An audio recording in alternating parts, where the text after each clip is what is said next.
ഇവിടെ വിശ്വനാഥ് ചൂണ്ടിക്കാട്ടിയതുപോലെ മലയാളികളായ 2 കന്യാസ്ത്രീകൾ കഴിഞ്ഞ 5 ദിവസമായി 26-ാം തീയതി മുതൽ ഈ ദിവസം വരെ ഛത്തീസ്ഗഡിൽ ജയിലിൽ അടയ്ക്കപ്പെട്ടിരിക്കുകയാണ്. അവരുടെ പേരിൽ ഇല്ലാത്ത ആരോപണങ്ങൾ കളവായി കേസ് രജിസ്റ്റർ ചെയ്തു.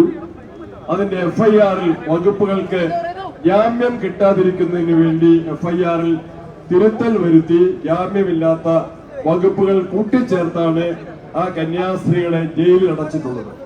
ഇത് കിരാതമായ BJP-യുടെ സംസ്ഥാന കേന്ദ്ര ഭരണത്തിന് കീഴിൽ നടക്കുന്ന നിയമലംഘനമാണ്, ഭരണഘടനാ വിരുദ്ധമായ പ്രവർത്തനങ്ങൾ തന്നെയാണ്. ആ സിസ്റ്റർമാർ എന്തെങ്കിലും തെറ്റ് ചെയ്തോ എന്ന് ചോദിച്ചാൽ അതിന് തെറ്റ് ചെയ്തിട്ടില്ല എന്ന വ്യക്തമായ ഉത്തരവാണ് അവർ നൽകിയത്. ബജരംഗ് ദളിന്റെ നേതാക്കന്മാർ അവരെ കയ്യേറ്റം ചെയ്തു, പോലീസുകാര് അതിന് കൂട്ടുനിന്നു. ഒരു വനിതാ നേതാവ്, ബജരംഗ് ദളിന്റെ വനിതാ നേതാവ് തന്നെ ആ സിസ്റ്റർമാരെയും അതുപോലെ തന്നെ അവരോടൊപ്പം ജോലി ചെയ്യാൻ സന്നദ്ധരായിരുന്ന യുവതികളുടെ ബന്ധുക്കളെയും കയ്യേറ്റം ചെയ്യുന്നതും ഭീഷണിപ്പെടുത്തുന്നതുമെല്ലാം നമ്മൾ മാധ്യമങ്ങളിലൂടെയും വീഡിയോയിലൂടെയും കണ്ടുകഴിഞ്ഞിരിക്കുകയാണ്. നിയമവാഴ്ചയാണ്, ഭരണഘടന പൗരന്മാർക്ക് നൽകുന്ന വിശ്വാസത്തിന്റെ സ്വാതന്ത്ര്യമാണ്, പൗരാവകാശങ്ങളാണ്, വിലപ്പെട്ട മൗലികാവകാശങ്ങളാണ് ഛത്തീസ്ഗഡ് ഗവൺമെന്റ് ലംഘിച്ച് അവിടുത്തെ BJP മുഖ്യമന്ത്രി നിയമലംഘനത്തെ ന്യായീകരിക്കുന്ന പ്രസ്താവനകളുമായിട്ട് വന്നത് അങ്ങേയറ്റം ലജ്ജാകരമായ സംഭവമാണ്.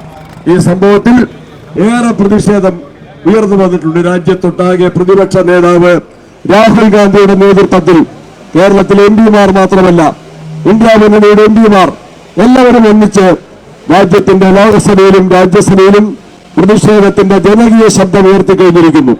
നമ്മളുടെ ഇവിടെ വിഷ്ണു പറഞ്ഞു, കേരളത്തിൽ നിന്നുള്ള MP-മാരും MLA-മാരും ഉൾപ്പെടെയുള്ള ഒരു പ്രതിനിധി സംഘം ഛത്തീസ്ഗഡിലെത്തി മുഖ്യമന്ത്രിയെയും മറ്റുദ്യോഗസ്ഥന്മാരെയും അധികാരികളെയും കണ്ട് ഇവർക്ക് ജാമ്യം കിട്ടാൻ ആവശ്യമായ നടപടികൾ സ്വീകരിക്കണം, കള്ളക്കേസുകൾ പിൻവലിക്കണമെന്ന് ആവശ്യപ്പെട്ടിരിക്കുകയാണ്. എന്നാൽ ഗവൺമെന്റ് അതിന് തയ്യാറായിട്ടില്ല. ഈ പീഡനം തുടരുകയാണ്.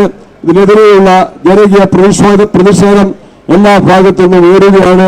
അതിന്റെ ഭാഗമായിട്ടാണ് കേരള പ്രദേശ് കോൺഗ്രസ് കമ്മിറ്റി വളരെ ചുരുങ്ങിയ മണിക്കൂറുകൾക്കുള്ളിൽ ഇങ്ങനെ ഒരു പ്രതിഷേധ നടത്തം ഈ രാജ്ഭവനിലേക്ക് നടത്താൻ തീരുമാനിച്ചത്. പെട്ടെന്നുള്ള അറിയിപ്പിൽ നിരവധി പ്രവർത്തകർ പങ്കെടുത്തിട്ടുണ്ട്.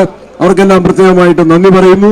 ഇവിടെ ഉയർന്നു വരുന്ന വികാരം ഇന്ത്യ രാജ്യത്തെ സർക്കാരിനെ അറിയിക്കാൻ കേരളത്തിലെ ഗവർണർ, രാജ്ഭവനിലിരിക്കുന്ന ഗവർണർ ബാധ്യസ്ഥനാണ് എന്ന് അറിയിക്കാൻ ആഗ്രഹിക്കുന്നു. അതിശക്തമായ പ്രതിഷേധം രാജ്യത്തെമ്പാടും ഉയരുമ്പോൾ കേരളത്തിൽ ശക്തമായി ആ പ്രതിഷേധത്തിന്റെ കാറ്റ് ആഞ്ഞു വീശുമ്പോൾ അതിനോടൊപ്പം നിൽക്കാൻ കേരളത്തിലെ കോൺഗ്രസ് പ്രവർത്തകരും നേതൃത്വം ഉണ്ടാകും എന്നറിയിച്ചുകൊണ്ട് കന്യാസ്ത്രീകളെ ജയിലിലടച്ച സംഭവത്തിലുള്ള ശക്തമായ പ്രതിഷേധം, ഈ പ്രതിഷേധം കണ്ട് അധികാരികൾ കണ്ണു തുറക്കണം എന്നാവശ്യപ്പെട്ടുകൊണ്ട് എന്റെ വാക്കുകൾ അവസാനിപ്പിക്കും.